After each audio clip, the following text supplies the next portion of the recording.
Hello, guys. Welcome to the Home for Infinite Losers podcast. Thank you. Thanks, guys. Thanks for being here. So, today, I'm going to be talking about one of my favorite comic book stories of all time.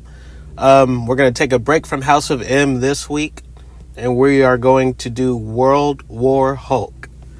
I know everybody has covered this story, but I haven't, so I want to do it.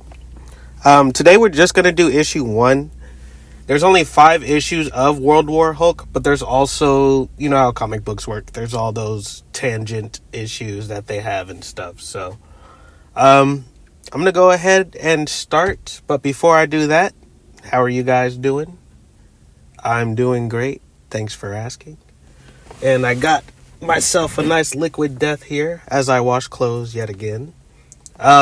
Also, hopefully, I will be moving out in the next 2 months, but hopefully within the next few episodes, I will do my first episode from an RV. So, me and Christina are working on that as we speak. So, issue number 1 of World War Hulk. Now, before we start, I'm just going to tell you kind of a backstory of how everything started.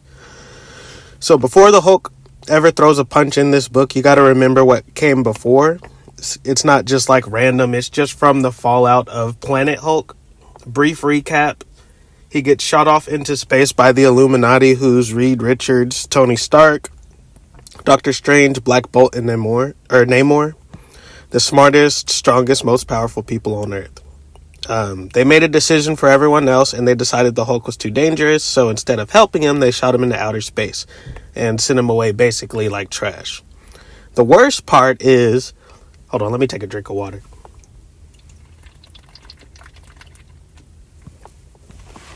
Oh, fuck yeah.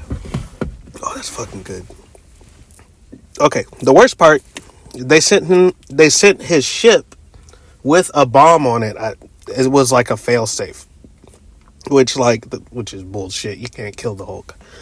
The Hulk landed on Skaar, built a new life, found a wife and all of that. And so the bomb killed his people when it went off and killed his wife. So that's where World War Hulk starts. The opening, the Hulk enters Earth's orbit.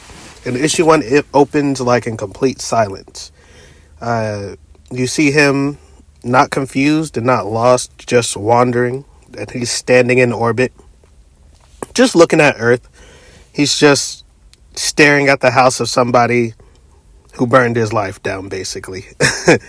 So, before he even touches Earth, someone meets him out there. The first person the Hulk fights in this story is not Iron Man, and it is not the Avengers. It's Black Bolt, one of the Illuminati. One of the men who voted to exile him. So they meet him on the moon. No big speeches or anything, just history and tension. The Hulk looks at Black Bolt and just kind of tells him straight up, I want you to scream, because Hulk knows what Black Bolt's voice can do. So Black Bolt opens his mouth and lets loose a full power scream, and it tears across the moon's surface, rips the ground open and everything. It's a bunch of fissures and canyons just opened up. So it's that right there is one of the strongest single attacks in Marvel, because Black Bolt, he can whisper and destroy an entire building. But it's about intent. It's not like he's just showing his power and showing off his power level like some Dragon Ball type shit. He's just trying to stop him, and the Hulk is trying to punish him, so they clash again. The Hulk closes the distance, and he beats Black Bolt, but he doesn't kill him, he just beats him and puts him down. And he leaves him broken on the moon. That's the first member of the Illuminati that falls, and the Hulk doesn't even slow down at all. Right after leaving Black Bolt, broken basically, the Hulk comes straight to New York, and he doesn't sneak in, he doesn't land quietly, he just drops right into Madison Square Garden with the Warbound. Before that, He had sent a message to Manhattan via like a hologram, and he basically warned them, and he wanted everybody to know who he wanted to answer for destroying his world. So he basically sends the world a message through every broadcasting signal. He wants Doctor Strange, Iron Man, and Mr. Fantastic, because those are the ones that shot him into space. Those are the ones that put him on that ship. Those are the ones who destroyed his world. And the Hulk gives the city a deadline. Get out and evacuate, because the people of New York are not his targets. The men who ruined his life are. Now, this is important because the Hulk is not there, and he makes it clear that he's not there to burn civilians. He's there for names. He's just there for those 3 names. Also, I will say off the rip, the Hulk is way smarter in this comic than he is in all other comics. Like, he's speaking complete sentences, partly because of his time on the Warbound, probably. The Hulk basically built an entire life, and Bruce Banner was deep in his psyche. We'll probably get to that later on in the series, because there is a moment between Hulk and Bruce. So, now we enter Iron Man. After the Hulk makes this declaration and he leaves the city, that's when the response from Tony Stark comes. And at this point in Marvel history, Tony's not just a hero, he's actually a general. He's in charge of Earth's defense. So he shows up in a brand new Hulkbuster armor, just bigger, heavier, loaded with experimental weapons, and the world is watching the fight because it's being broadcast live, which is kind of crazy. So the people are standing in the streets and in stadiums, at public screens, just watching this fight. And it's basically a spectacle at this point. It's history happening in real time. So Tony flies in. The first thing he does is go on the offensive, no hesitation or warm up. He just fires his repulsors and his missiles and all of his heavy artillery because he's trying to overwhelm the Hulk early, and he doesn't want the Hulk settling into the fight. So the Hulk charges and leaps and crashes through the air, and Iron Man meets him head on. They slam into buildings, they tear through the street. Every impact feels basically like an earthquake, and Tony isn't holding back. He knows exactly what the Hulk can do, and he knows how dangerous he can be, especially now that he's like the most angry he's ever been. I think Doctor Strange later on in the series says he's never been more angry, and he's never been more powerful. So mid-fight, Tony deploys some nanobots that are meant to he tries to inject them into the Hulk, and he does so successfully, designed to suppress his power and to weaken his cellular output. It also slows his healing and makes him manageable for a moment. And it looks like it works. The Hulk starts stumbling, his strength dips, and Tony pushes forward. And then Tony escalates the fight again. Iron Man fires 2 heavy missiles point blank. They explode on Hulk's body, not near him, on him. And the book makes sure that you see it because the Hulk's flesh burns and his skin tears for like 3 or 4 panels, and his body's just actually damaged. It's not cartoon violence. It's pretty brutal, actually. It looks like Iron Man might actually have a chance too, but of course Hulk gets Zenkai boost power up through the power of flashbacks. So the pain triggers a memory, and it's not rage at first. It's just a memory. He sees Sakaar, he sees the city, he sees the explosion. He sees the ship that had the bomb on there. And he sees his wife, Kyra, the woman who stood beside him. The woman who ruled with him, the woman who believed in him. And he remembers her dying in his arms.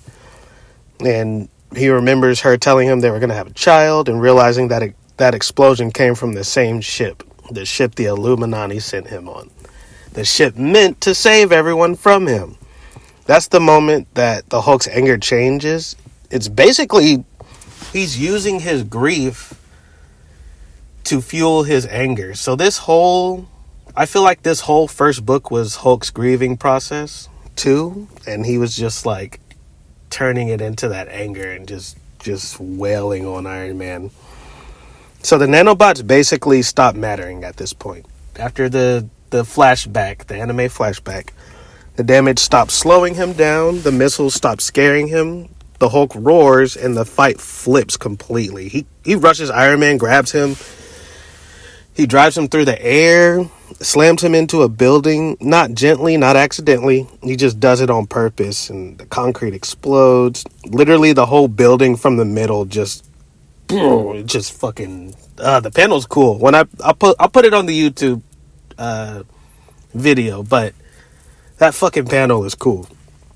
But then the Hulk just starts tearing into the Hulkbuster armor. He's just ripping plating off and crushing weapon systems, bending and breaking everything.